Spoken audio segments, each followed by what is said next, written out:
Okay, I think we can start. I would like to welcome you all to this second session of the AStruM conference.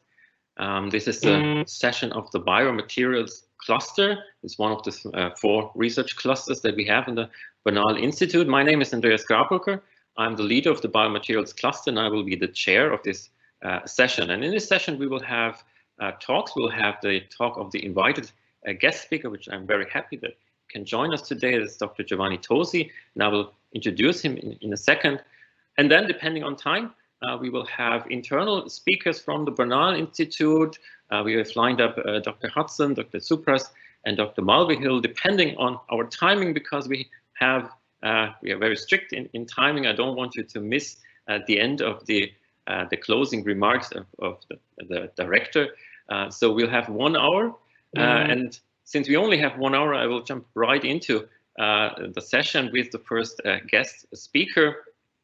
And if you have questions, please put them into the chat. I will select questions from the chat. We may have time for some questions that I will ask on your behalf after each of the talks. So our first speaker, our invited guest speaker, is Professor Giovanni Tosi from the University of Modena and Reggio Emilia. I want to thank him very much for joining us today. It's a great pleasure and honor to have you here. There's a lot to talk about, his achievements, all his awards and prizes that he has won. You can read about this also in the brochure about his short CV. It's too much to really go into details, so I'll just say that he is really a worldwide recognized and leading expert in nanotechnology and development of nanomedicines. And I'm really proud that he will present us today an update about tailored nanomedicines for brain diseases. So Giovanni, if you're ready, the virtual stage in this case is yours, and we are looking forward to your talk. Yes, thank you so much, Andreas, for this kind invitation. I hope that you are hearing me and also you are viewing my screen. Do you confirm that? Yeah, you are seeing? Okay, I can go. Perfect. So, so thank you so much for this invitation. It is an honor to me to be here in this day on this AStruM Bernal Institute. So my talk will deal with nanomedicine for brain disease, and I'm from University of Modena and Reggio Emilia in Italy, and I'm leading the laboratory of nanotechnology. So I'm going quickly into depth regarding nanomedicine. In 2005, someone wrote these sentences that opened me to the nanomedicine, and it was that nanomedicine could really be the new way for future therapy, diagnosis, and preventive medicine. And more than 15 years have been passed. And so now all of us that are working in this field of nanomedicine, which is the application of nanotechnology to medicine, really think that we have to refine or restart with the design of the nanomedicine if we would like to catch and create these phrases very true. And I will explain you in the future slides, because from this talk I would like to show how it is possible and it is needed to change the design of the nanomedicine depending on the aim and the target that we have. This is a very broad and quick draft of what is our nanomedicine design and what are the factors that are involved into, starting from the production of the nanomedicine, which involve factors as polymers, choice, excipients, solvents, device, and stabilizers. But nanomedicine design should take into consideration the drug properties, but also the pathology key factors as the cell-targeted barriers that you have to pass, pathophysiology of the disease, and so on. And after that, in a nanomedicine design, you have to take care about the scale-up need, and also safety, and obviously efficacy outputs. And finally, at the end of this run, you will maybe have the choice to go into the clinical application above the characterization of everything. So if you look to the situation in which we are now. We just recently published, Journal Control released this paper, this position paper, in which we analyze a little bit the number and the increase of the market products of nanomedicine now, that starts from the end of the last century and increasing in these years up to around 50 products on the market. And connected to these products, we have obviously a number of ongoing clinical trials that are summarized here, and mainly are devoted to cancer disease. A very few on pain, anesthesia, some on infection, and for brain, there is almost few clinical trials. If you go to the PubMed and just ask for nanomedicine and brain, you will find a very high number of papers dealing with therapeutics and nanomedicine for the brain disease. Some of them are diagnostic, some of them are theranostic. But so this is increasing number. But if you look at really what is in the market, you will find anything. It is a desert. And there are many reasons connected to what we said before. And so our idea in general, the general idea is to start to reconsider what we know, what we don't know in terms of development, production, and targets. So regarding the brain, what we know about the brain and the barriers, we know that barriers are protective environments, and the most famous is the blood-brain barrier that protects our life and our brain, but it is a very strong barrier because it decides who enters and who will not be allowed to enter. It is a very dynamic interface. There are many systems and mechanisms by which things in general could enter the brain. These are called influx systems, are receptor-mediated transcytosis or absorptive, and there are some efflux systems that are systems that push out from the brain to the bloodstreams what it is not allowed. The fact is, most of the drugs, it is estimated around 98%, and biotherapeutics that we have that could be efficacious into the management of the brain disease are not in the list, so they cannot enter. So if you think about attempts to cross a barrier, the first thing when I was thinking about the blood-brain barrier is a comparison between what we saw with the Berlin Wall. All of us know that people start with many attempts to cross this barrier. So they try to destroy this border. They try to use a set transport system. They try to falsificate the face. They try to seem someone else to go undersize or to force and create a tunnel. And these attempts are very, very invasive. And there is a very good correlation to what we try to do in crossing the blood-brain barrier, in my opinion. So regarding the methods that have been applied, the first method that applied for blood-brain barrier crossing has been painted by Hieronymus Bosch. It is the extraction of the stone of madness, because they thought at that times that brain disease are connected to a stone which was inside the brain. So here there is the surgeon that take off the stone from the brain. So the situation is not so different. Many years have been passed, so it is okay, but the invasive approach is still applied. It is efficacious. Intraventricular infusion, intracerebral implants, or temporary blood-brain barrier disruption that are applied, but they are invasive and they can decrease the compliance of the patients. So the other approach is to start with non-invasive technologies and attempts, and among them, colloidal technologies, and means nanomedicine approach could be one of them. Another point is to understand what is the blood-brain barrier, and if the blood-brain barrier is in a state of disease, healthy-like, almost ill or completely destroyed, because the situation, the state of the blood-brain barrier could really impact on the nanomedicine design in terms of what are the targets, if we would like to target the blood-brain barrier, or to target specific cell or receptor, or to target some pathogens. This is three very quick example of the situation in which the blood-brain barrier is different. In glioblastoma, for example, at the late stage of the glioblastoma, there is a very severe damage of the blood-brain barrier.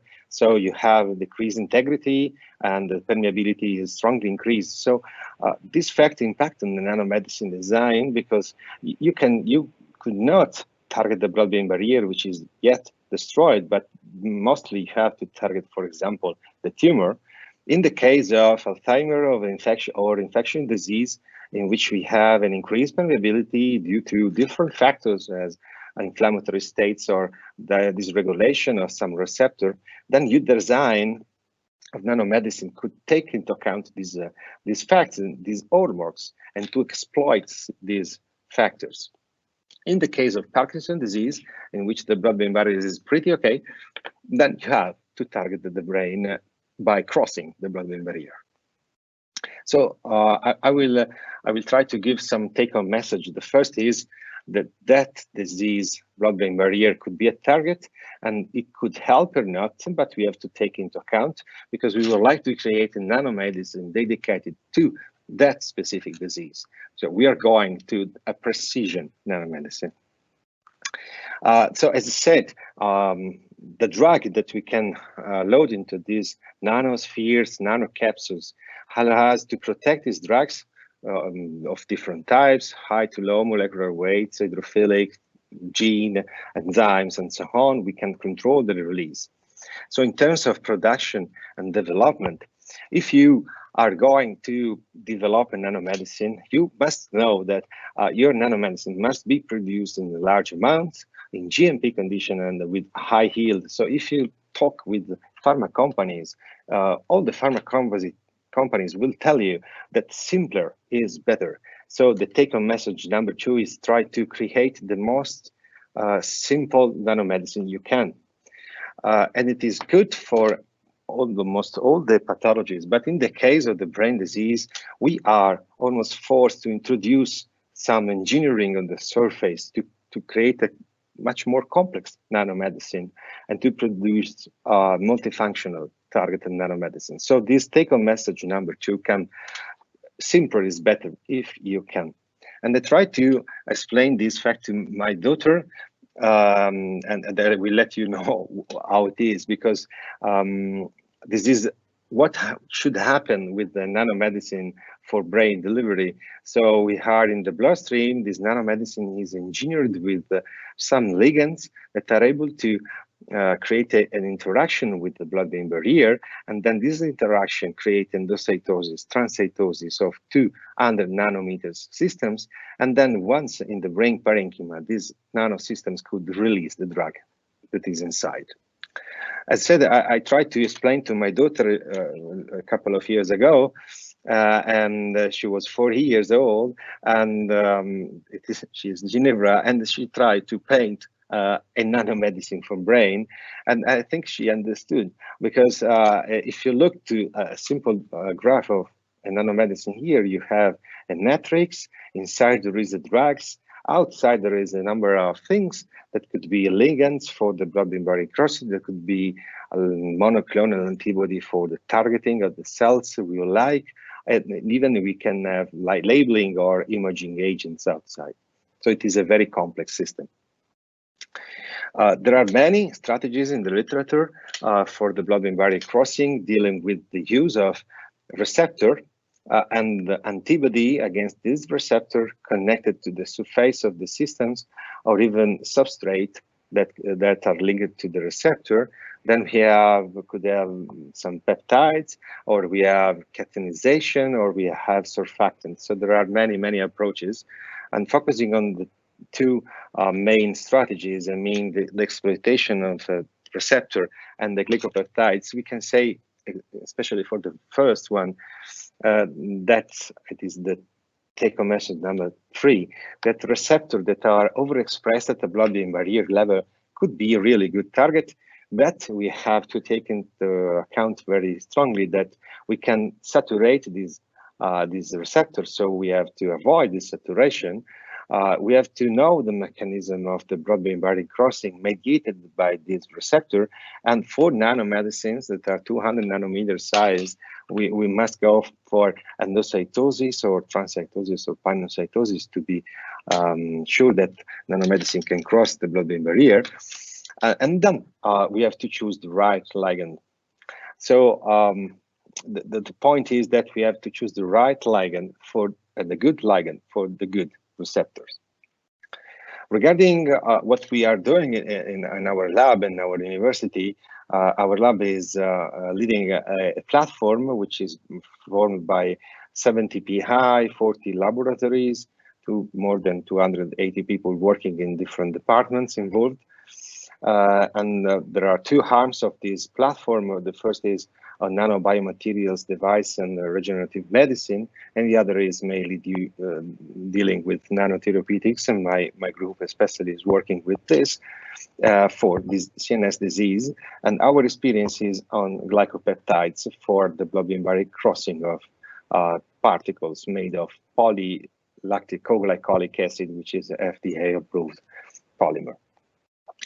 So take-home message number 4 is coming from our experience. I mean that when we start, we don't know exactly where the nanomedicine is going because it was 20 years old, but we've learned something, and I would like to share what we have learned. The first is that if you plan the flow of the research, then you can speed up and save time regarding the development of the nanomedicine. And in the case of the brain delivery, there are some need. And the first is to demonstrate that your nanomedicine is able to cross the blood-brain barrier in vivo, and then you have to quantify your crossing. And then after that, you have to demonstrate that your drug that you can load and deliver is released in the brain, it is active, and then you can check efficacy and safety. And above these factors, there are many others that impact on the success and the failure of your nanomedicine, as well as the tropism, so where your nanomedicine is going into the brain, for the time for residence of this nanomedicine in the brain, if there is a time or dose dependent, how these systems are crossing, and how these systems are taken by the cells, which is destiny inside the cell and outside the cell, and if it is safe or not. So to make this story short, this is some of our publication. What we saw is in 2005, choosing a ligand for the blood-brain barrier crossing, we saw for the first time after a systemic injection in animals that these particles are crossing the blood-brain barrier and being located into the brain. And then we loaded the model drug and we quantify how much of this drug we can able to deliver into the brain. And we studied the mechanism of crossing, the distribution after different route of administration, which areas or brain cells are likely for these kind of particles, and how these particles are taken by the cells. All of these experiments have been done in known disease rodents, so proof of concept that we did in 10 years or more or less. So another take-home message, this is number 5, is that the first is to start with wild-type experiments in vitro and in vivo mainly. So the point is that you have to start with simple and very strong proof of concept, but after that, the best is then to move to relevant in vivo and in vitro models of the pathology and check if the nanomedicine approach is working or not.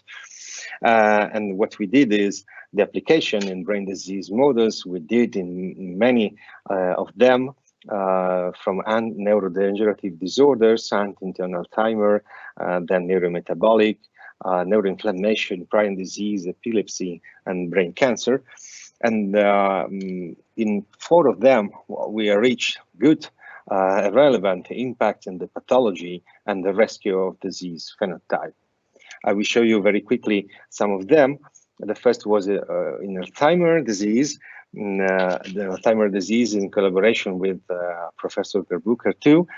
We try to deliver several molecules that could be efficacious in Alzheimer's.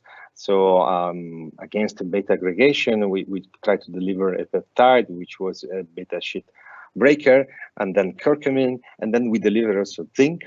This is a very nice paper because we perform in vivo experiments on AP23 model of Alzheimer, and what we saw is that after loading a zinc salt inside the particles, and then we inject it systemically, we can see a reduction in plaque size and also effects on pro-inflammatory cytokines. And then another project that we have in collaboration with Brain Research Institute in California and the University of Milan is on Huntington disease. Huntington disease is a very well-known neurodegenerative disorders in which there is a failure in brain cholesterol, and this failure in brain cholesterol synthesis is dealing with the deaths of the neurons. And so the idea was to deliver cholesterol. And so we plan in nanomedicine dedicated to that. We do our pharmaceutical studies, and then in vitro and in vivo efficacy and safety. We published some years ago in the Hembo Molecular Medicine. And what we saw is that after a systemic injection of these systems, we can see an efficacy in rescue, and particularly in synaptic alteration in this kind of HD mice. And also we checked in vivo safety, and we see that there is no alteration in metabolites of cholesterol or cholesterogenic genes, and very slight and not relevant effects in inflammatory genes. But we were not so happy because we can do better, and it is an example of how we can improve the performances of this nanomedicine. So we try to increase cholesterol content inside the particles, and we try to create a dedicated nanomedicine for Alzheimer's disease. We were lucky, funded by Teleton Research, and we produced 2.0 nanoparticles for HD. These particles were different in terms of architecture because we tried to create an hybrid nanoparticles in which the drug, which was the cholesterol, was not only the drug is loaded, but also part of the architecture to create a nano drug exactly. And so we labeled these particles with different labeling and try to understand how they are localizing, if the cholesterol was delivered, and to quantify the amount and try to see if the rescue is better or not.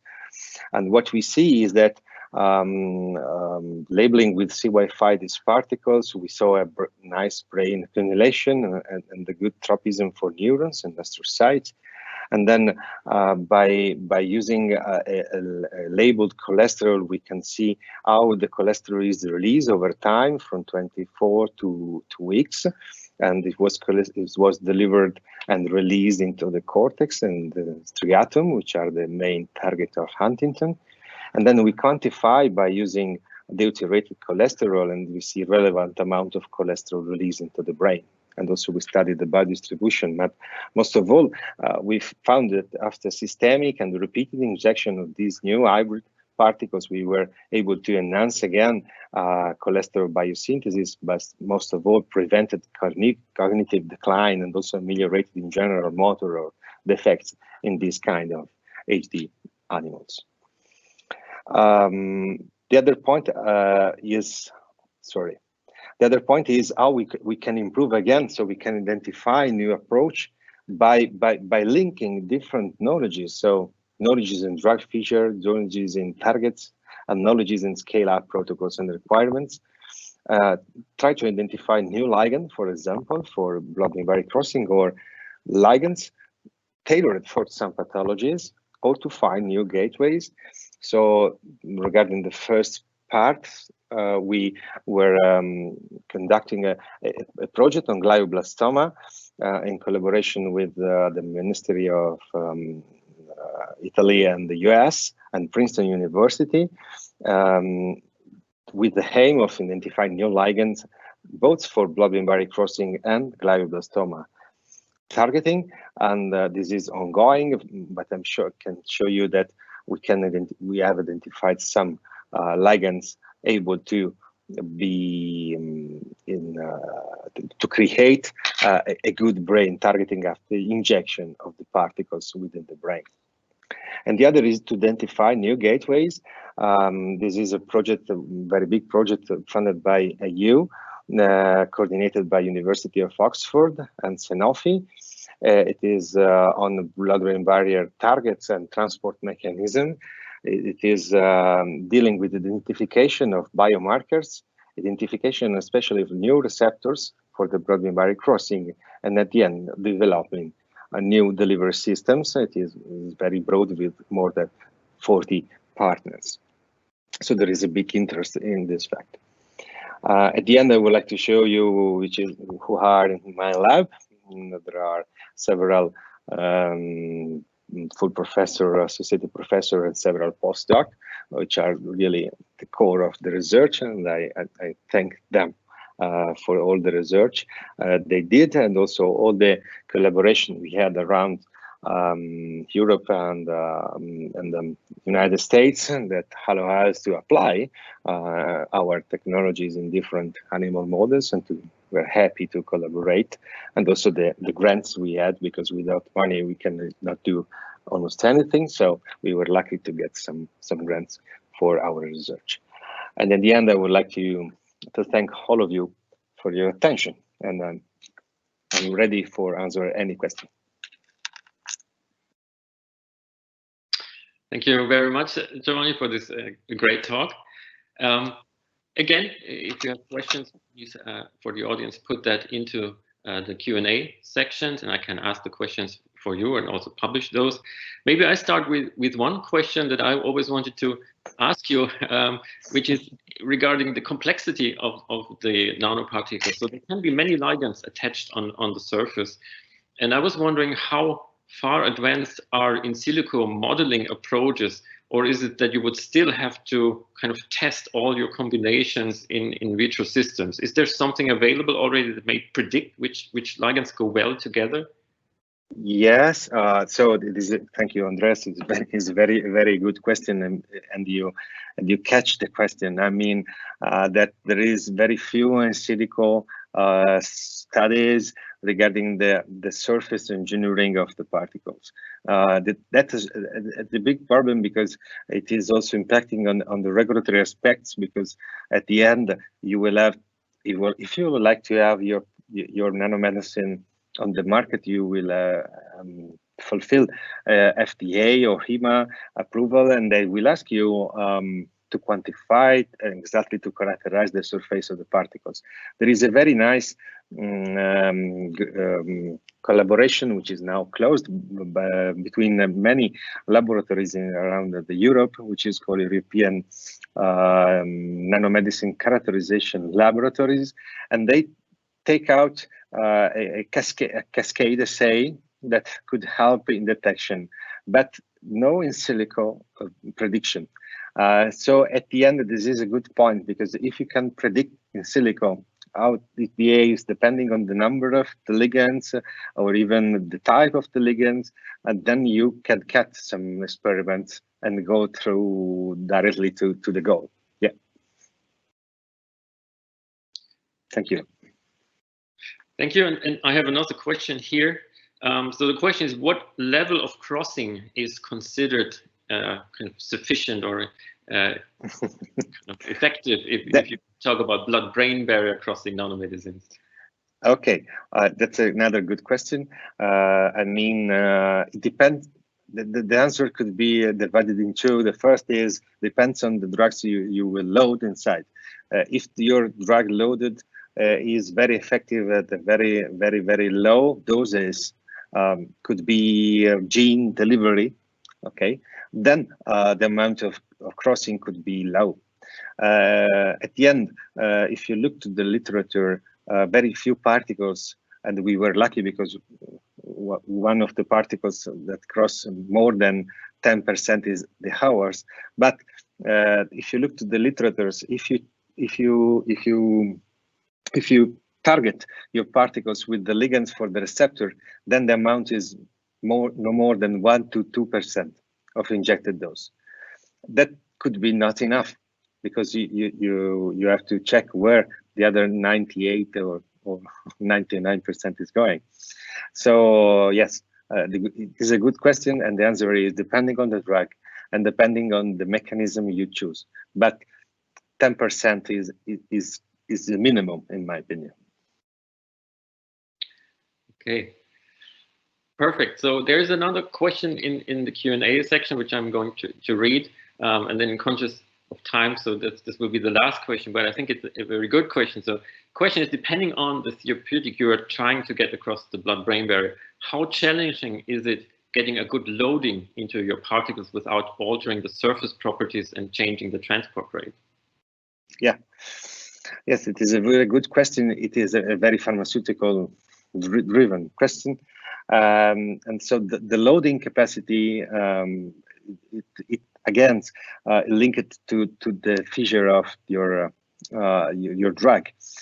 So in the case of cholesterol, we were lucky because cholesterol could act also as a material for production, so you can create a nano drug really. The other point is, if your drug is very high molecular weight, or it's very particular feature, I'm thinking to enzymes, I'm thinking to big proteins, I'm thinking to antibodies, then the point is how to stabilize inside.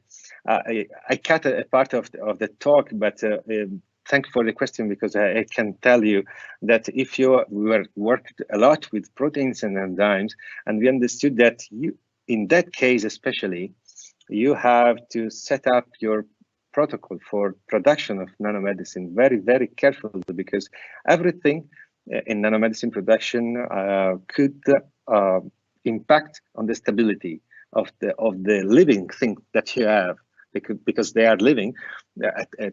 If you think to an enzyme, and then at the end you can produce the best particles with high grade loading, but then the enzyme, if the enzyme is deactivated, then it is work that it is not good. Yeah, thank you for the question. I hope that answered. Okay, thank you very much. We will have to move on to the next speaker. Thanks again for this great talk and for being with us. Thank you. Thank you. So the next speaker is, we have now lined up internal speakers just to give the audience a bit of flavor of what we do here in Bernal, in Ireland. And the next speaker is Alexander Tsoupas. He will talk about the development of novel nutraceuticals with anti-inflammatory bioactives from natural sources. Alex, whenever you're ready, please share your content, and we are eager to hear your talk. Hi to all again. I hope you can see my screen, sharing the screen, the whole.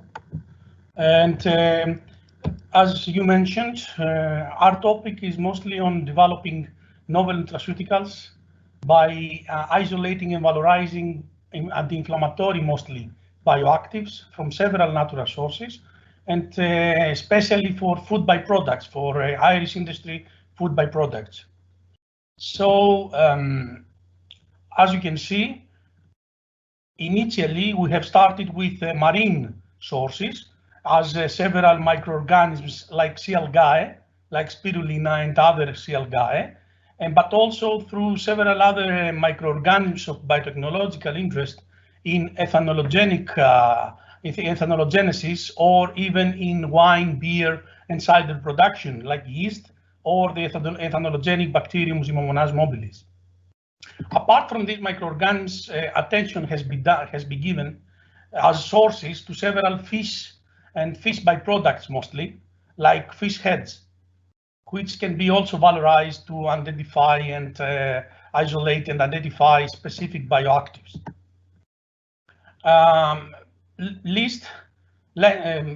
Last but not least, are several plant-derived byproducts, like, for example, olive pomace, or grape pomace, or apple pomace, which can be also valorized and not just be given for animal food.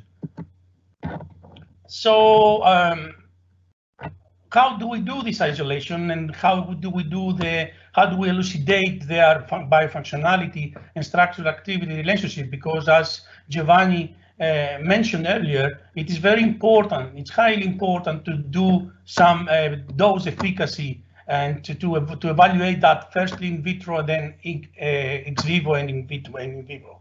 So we have developed specific techniques to extract or to precipitate several of these bioactives. And lately we have developed a food grade lab in the University of Limerick, where we have done food grade extractions to extract the bioactive compounds from these sources. And now we are at the step of scaling up in order to produce in a mass, to have a high production of this type of bioactives in the form of nutraceuticals and food supplements. So apart from that, from several other bioanalytical techniques, either with one-step chromatographic techniques or with several steps, we can separate these protein peptide extracts or polysaccharide extracts or neutral or polar lipid extracts through these analytical techniques, and then further on to test their dose efficacy in specific in vitro and in vivo and ex vivo in vivo bioassays, which we have developed, but they are also available to anybody, and to elucidate their structures and their structure activity relationships, for example, binding of specific receptors and either the induction or the inhibition of specific biological pathways. We have developed, as I mentioned, specific bioassays here in UL with the Bernal, and with these we can evaluate in vitro, for example, how we can acquire how we can answer a specific health claim and acquire such a specific health claim for our products. For example, a European Food Safety Authority health claim, which is related to reduction of the risk for cardiovascular disorders. Alexandros, yes? Apologies to disrupt you there. We are only seeing your first slide. If you wouldn't mind resharing your or the way you are actually sharing that, if you can put up into slide mode. Can you see now the second? Yes. Yeah, but if you can put it into slide mode there at the very bottom of your screen. Present mode, sorry, not slide mode, present mode. It's a little TV shape there beside the percentage scale, just down to the left. Yes, I've done that. Yeah, and then pull it across into the screen where your presentation is held. It's just that it's not showing for us. It's now it's showing. Can you see that now? Sorry. Unfortunately not, no. No. I'd say if you unshare there a second and then share again, and if you can select the screen. Yes, I can do that. Please. I can do that. So just give me a second to unshare and share again, okay? Do you want me to share it in a PDF format? Because I have it also in a PDF format. It's better for the PowerPoint slides. No, PowerPoint should be okay. It's just if you pick the correct screen, that it's the full scale.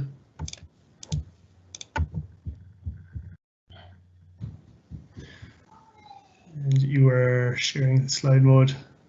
Here, yeah. Can you see this one? Click that one, yeah. This is what I clicked previously, but I don't know why you cannot see it. Can you see it now? No. No. Not, no. So let's go to the PDF then. Sorry. Then let's go. Let's have. Thankfully, I have prepared an alternative just in case. Let's share the PDF file then. Yeah, and just hit Control L.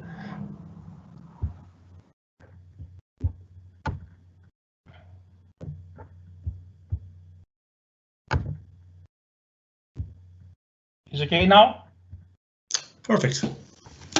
So, as I was saying, now you can see, unfortunately, I don't have movements in the PDF, but I can share it with the movement of the mouse. So I think you can all see it clearly. As I was saying, we have developed specific techniques in order to isolate from all these sources, especially food grade techniques. the bioactives, either protein, polysaccharide, or lipid bioactives from all these sustainable. We try to elaborate sustainable sources. And for example, organic farmed fish or plant-based byproducts that can be used, that are currently used for animal feed. So it's pity to throw them away like that and not use them for very, very specific nutraceuticals, because we have found specific bioactivities. And then how do we found these bioactivities? By specific bioassays. For example, as I told you, the European Food Safety Authority has a specific health claim for bioactives that can inhibit or reduce platelet aggregation, and thus they can reduce the risk for cardiovascular disorders and atherosclerosis. Not only that, we have also developed specific techniques for evaluating in vitro these the bioefficacy and the dose efficacy of these bioactives in cell culture models. For example, from fish or for olive pomace. And now we are collaborating with Dr. Andreas Graberger, for example, in neural cells, because as Giovanni mentioned, usually in the liposomes, the majority of the bioactives we have found are polar lipids, so they are amphiphilic molecules. So on their own nature, because they have a hydrophilic head and lipophilic tail, they can cross the blood-brain barrier just like that. So if they have bioactivity too, this is very important, and specifically anti-inflammatory activities. And as I can show you here, we have separated from salmon fillets specific bioactivities with antithrombotic properties against platelet aggregation and inflammation, and from salmon heads. And as we can see, the food grade extracts have shown much better efficacy against thrombin and collagen and platelet activating factor, but also from the heads, we have very good bioefficacy. And after separating further and do a structural elucidation, we found that these bioactives were mostly polar lipids with specific hydrophilic head of choline or ethanolamine, which with lipophilic tails, mostly bearing, this is the interesting part, omega-3 polyunsaturated fatty acids. So the binding of these molecules in specific cell targets can facilitate much better bioavailability and efficacy of the polyunsaturated fatty acids, especially the omega-3s. And not only that, we move forward in vivo and ex vivo evaluation through specific clinical trials. After we developed nutraceuticals, capsules of these bioactive polar lipids, and versus specific placebo capsules in double-blinded placebo-controlled trials. Firstly, we evaluated the postprandial effect after 2 or 3 hours of their ingestion and administration, if they can reduce the platelet reactivity and thrombosis and inflammation in the bloodstream of our volunteers. And as we can see here, in specific time and dose dependency, we have reduction. As you can see here, the increase is of a specific biomarker that shows a reduction in the platelet aggregation, cardiovascular disorders, etc. And further to that, we also checked the long-term effect on such. This is another example of how we can evaluate the efficacy of such nutraceuticals according to EFSA guidelines and legislations. We had the crossover placebo-controlled trial again, and we had 2 groups, a placebo group and the target group. And we, after 4 weeks administration of these capsules, we saw some differences in the target group that were administered with these capsules. We have again the increase of these biomarkers that shows reduce of platelet reactivity. And not only that, after we a 2-week washout period and in a crossover design, we found that the same happened then in the other group, which was initially the placebo and now was the administration, the group of that has been administered the capsule. Again, we found in this antithrombotic potency of this administration. And what is important, these polar, these amphiphilic molecules possessing omega-3 PUFAs, polyunsaturated fatty acid bioactives in their structure have much more effect in lower concentrations, 1/10 concentrations, 1 order of magnitude concentrations lower than what is currently available in the market as food supplements. So you can see that in this way, we can increase the yield, since we can have much more food supplements in just 1 kilo of fish. And these are examples, for example, these are examples for bioactives from salmon heads and salmon fillets. But this is not only the case. We have tried to isolate one of our, for summarizing, and in order to evaluate our future plans, we isolate biofunctional compounds from food plants and other natural sources, and we elucidate their biofunctionalities and full characterization of structures and structure-activity relationships, not only in fish, as I told you, but also in marine byproducts like salmon heads, in plant-based byproducts like apple pomace, like olive pomace, like grape pomace, in microorganisms of biotechnological industry interest, like spirulina, like other microalgae, bioethanologenic bacterium, etc., or yeast for production of wine or beer, etc. And after the production of food-grade supplements,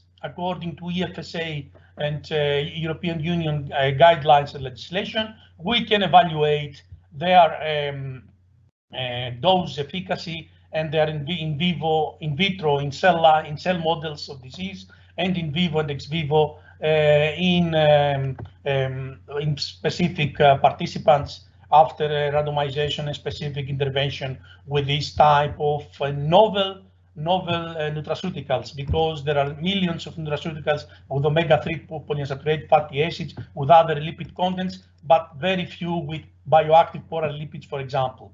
And this is very interesting because these bioactive polar lipids can make on their own liposomes, and they can cross barriers like the blood-brain barrier that Giovanni mentioned earlier. And at this point, myself and my colleague, Dr. Ioannis Zabetakis, would like to thank you very much for your attention in order to understand how we can reduce the risk for several chronic disorders like inflammation-related disorders like cardiovascular disorders, renal disorders, neurodegenerative disorders, cancer and metastatic procedures, but also to specific persistent infections where inflammation and thrombosis are highly correlated, like the novel COVID pandemic. Thank you very much for your attention.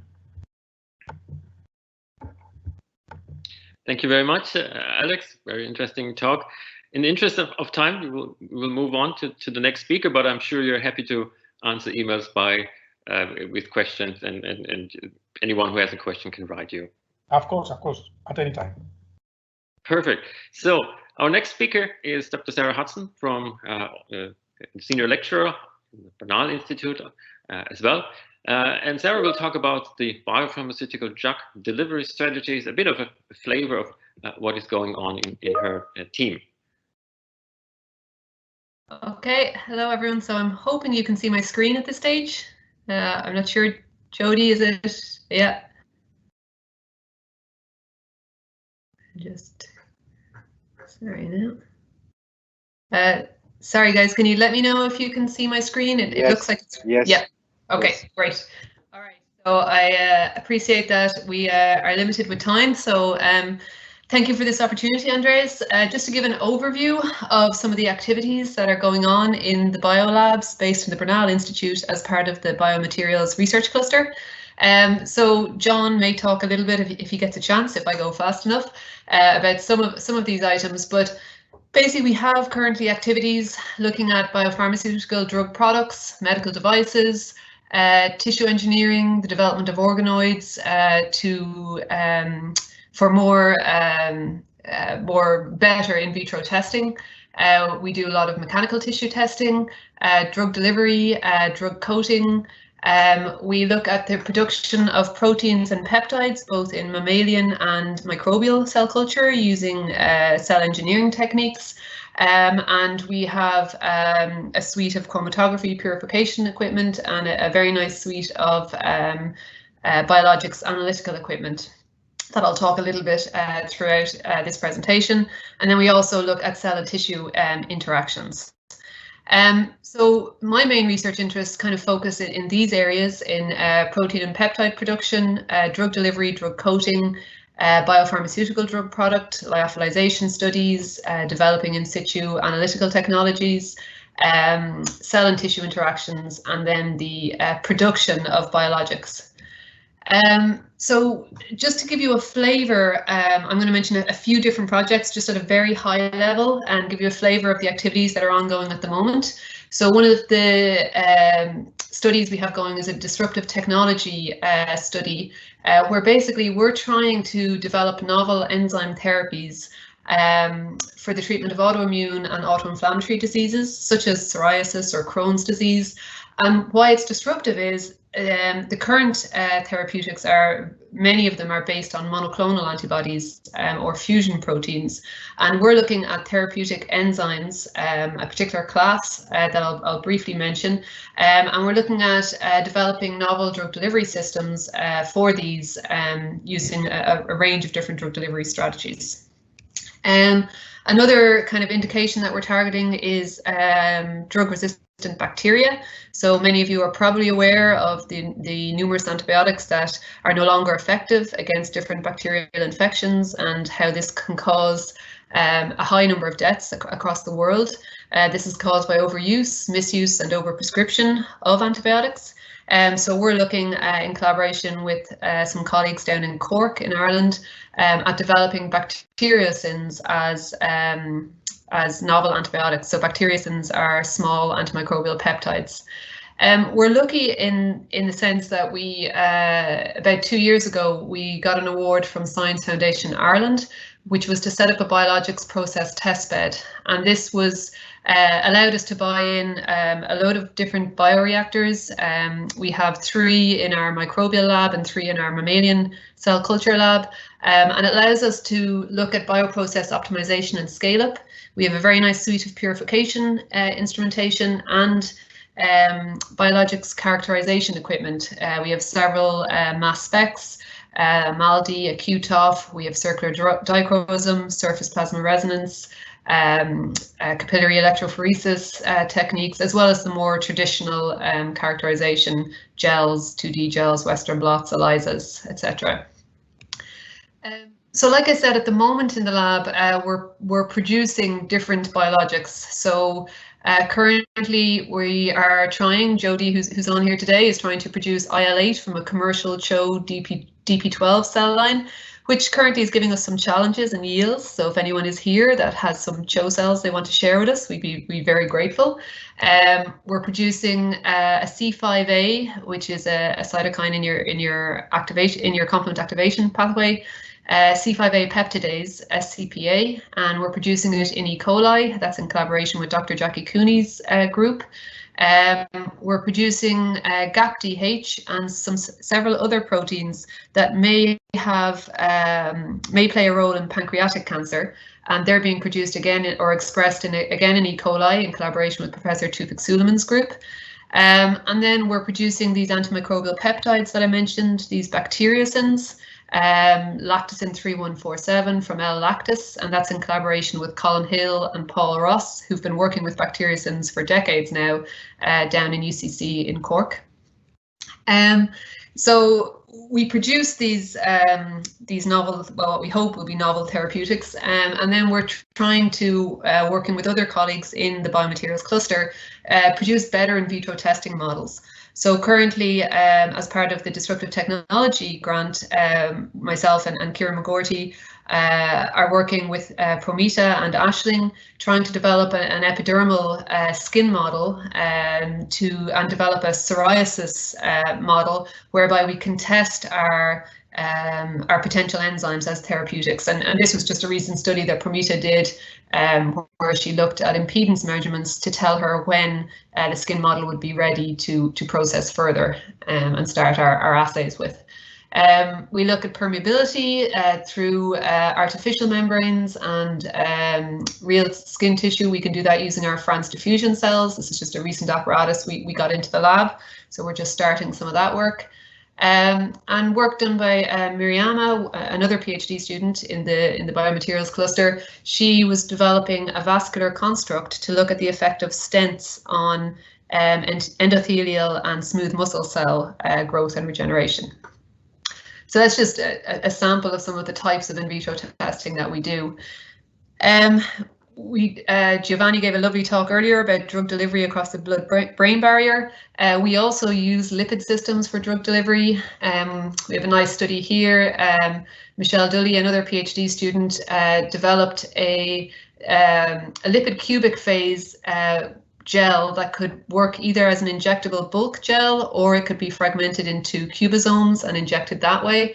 And she could tune the rate of degradation of the gel by incorporating a lipase inhibitor.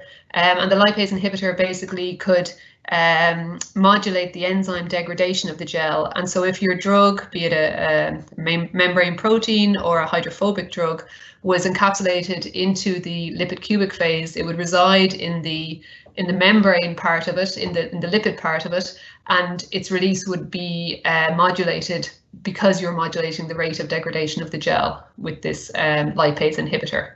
Another study, we saw that if we incorporated the bacteriocin lactocin into solid lipid nanoparticles, we saw that when you exposed them to enzymes in the GI tract, that the lactocin would lose all its antimicrobial activity because it would get degraded by the enzymes. But when you encapsulated it into the solid lipid nanoparticles, it remained more active than when it was free.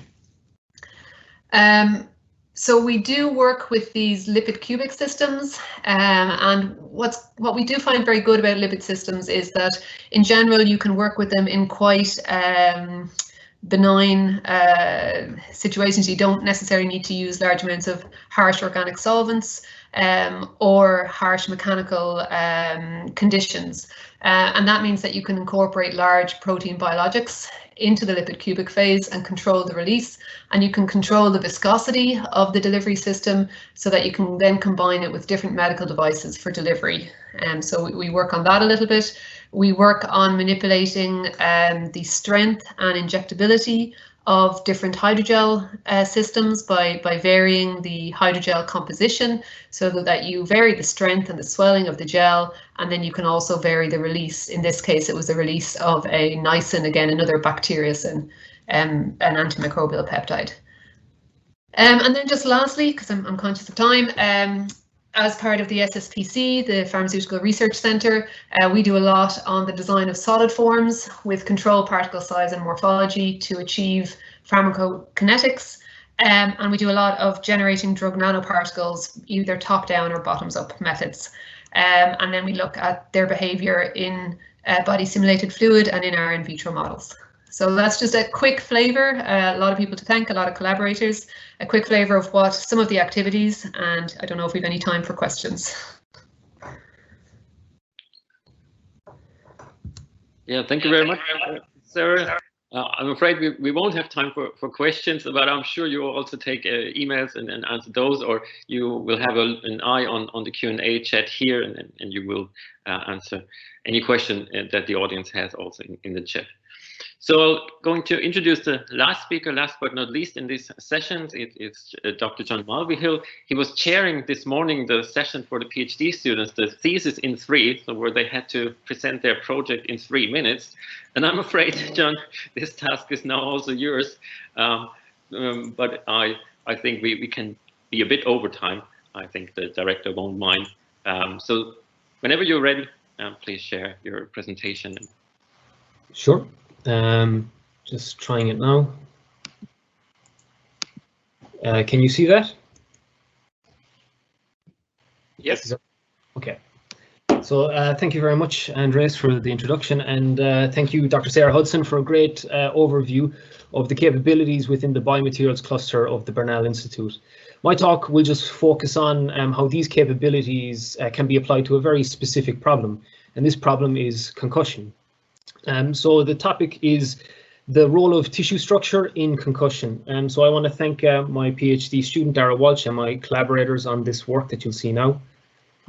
So we all know what concussion is. It's the mildest form of traumatic brain injury, which is a highly topical subject. It affects 10 million people annually, and 10% is specific to sports and recreation. But it can happen in all walks of life. So concussion is something that we all could face in our lifetime.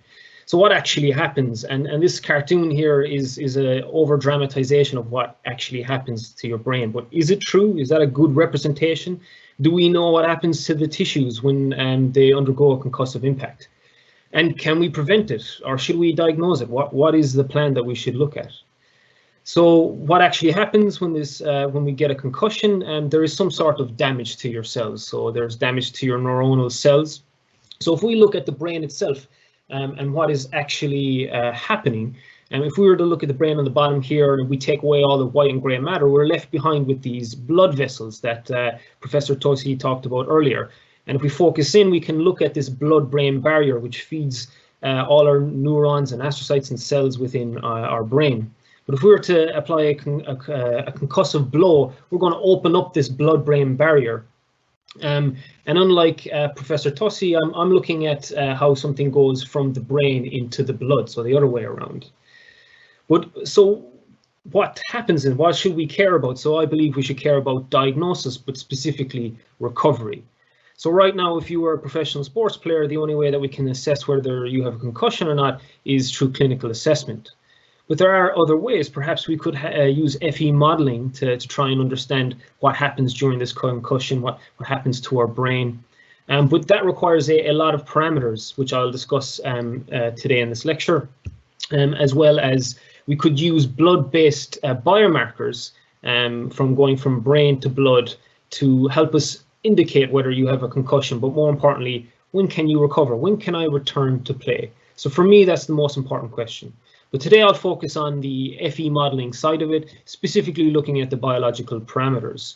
So we need to accurately mimic the biological tissue structure, right? So finite element modeling is a very useful computational technique to mimic any sort of problem. But it is only as good as the conditions or the inputs that you place on it. So for instance, in concussion, you want to have an accurate geometry of the actual human body, the human brain, as you can see here as an example at the bottom.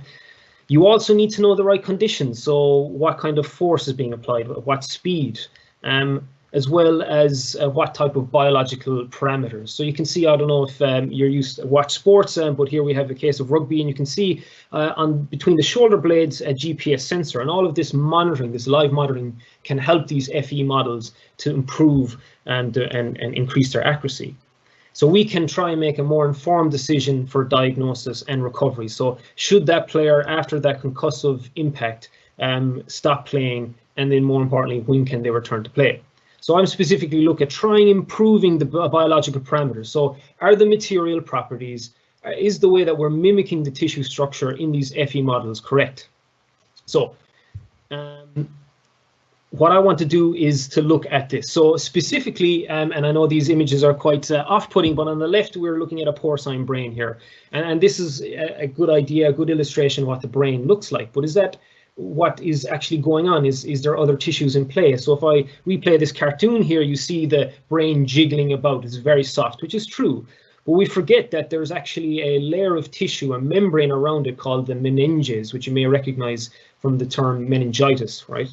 So you can see it's a very tough collagenous tissue, and this tissue is rarely included in these FE models. So it's our job in our group to try and characterize this tissue and see what effect it may have on these FE models towards improving our understanding of concussion. So if we zoom in, we'll look at the different tissues that are involved in the brain. And we can see the two red ones here, the superior sagittal sinus and the falx. they are not in any way characterized. There is no data right now as we speak of these tissues. So in this talk, I'll show you for the first time mechanical and structural data for these two tissues, which can help us improve, as I said, these FE models. So why these two tissues? If we look on the left here, you'll see the falx is a tissue that separates the two hemispheres of the brain. So you can imagine during a concussion, that is a very important thing. But right now, we've only hypotheses of its role in concussion. So first, as I said, to improve the accuracy of these FE models, we need to include this falx cerebri. We need to understand how stiff it is relative to the soft brain tissue surrounding it. So I'll present to you mechanical data as well as structural analysis of these tissues to see and get a better understanding of them. So what I'm going to show you here is on the left. So A is actually human dura mater tissue. So it's the tissue that on the top right you see that was surrounding the brain.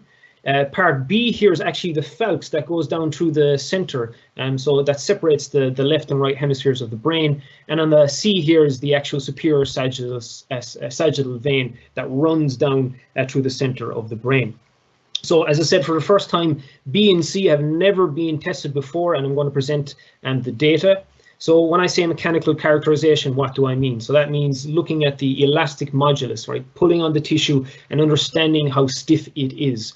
So we remove it from the brain, we cut it up into different sections to analyze the regional properties, and then we carry out uniaxial tensile testing, which you can see on the right here, just about.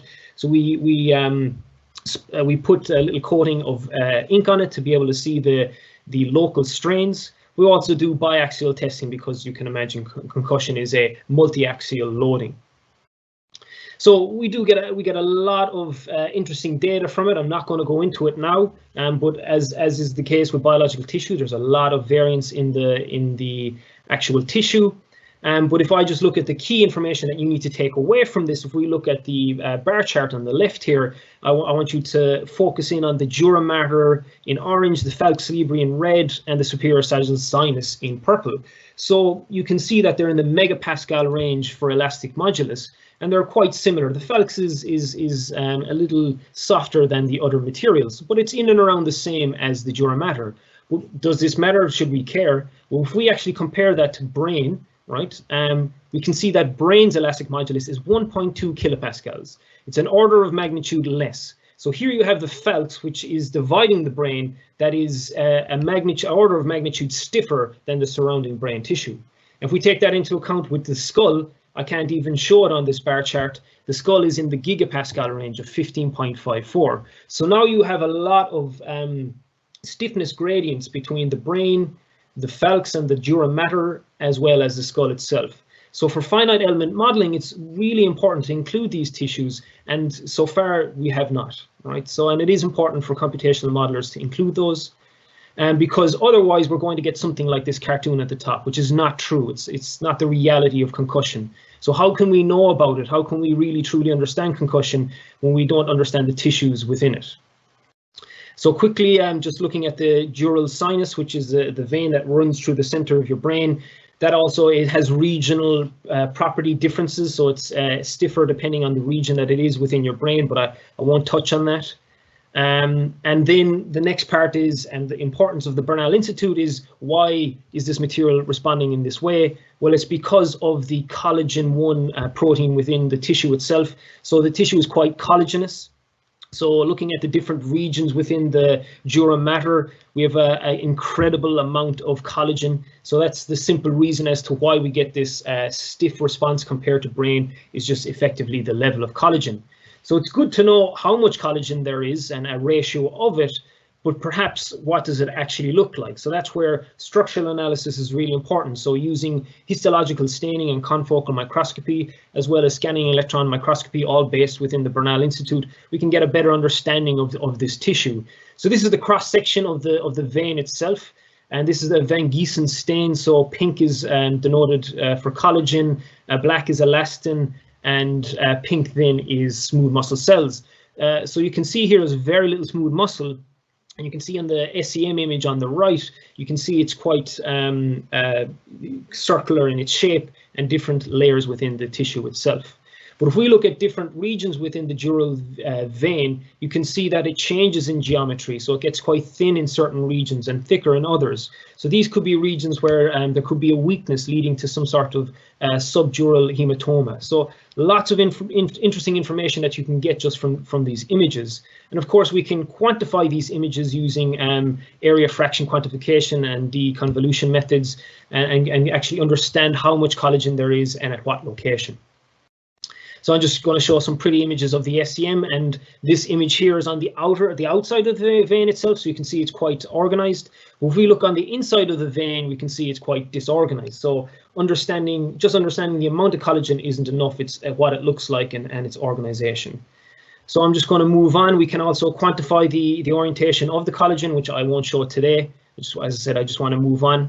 So what are the key findings? It's really important to understand the mechanical properties of the tissues if you want to understand and study disease, but not just the mechanical properties. Why is it that stiff? By looking at the amount of proteins using biochemical analysis as well as the structure. So I want to thank you for your time, and over to you, Andreas. Hopefully I was quick enough. Yeah. Thank you very much, and this concludes this session. I want to thank again all the speakers and also the audience for being here. If you want to join the conference hall, you will find the link in the live Q&A session here. You will get the last minutes of the conference and the closing remarks. So please click on the link and join the director in the closing of the conference. But again, thank you very much to everyone that attended this session, and I hope you have a great rest of the day. Thank you. Thank you. Thank you to you all. Ciao. Thanks, guys. Bye.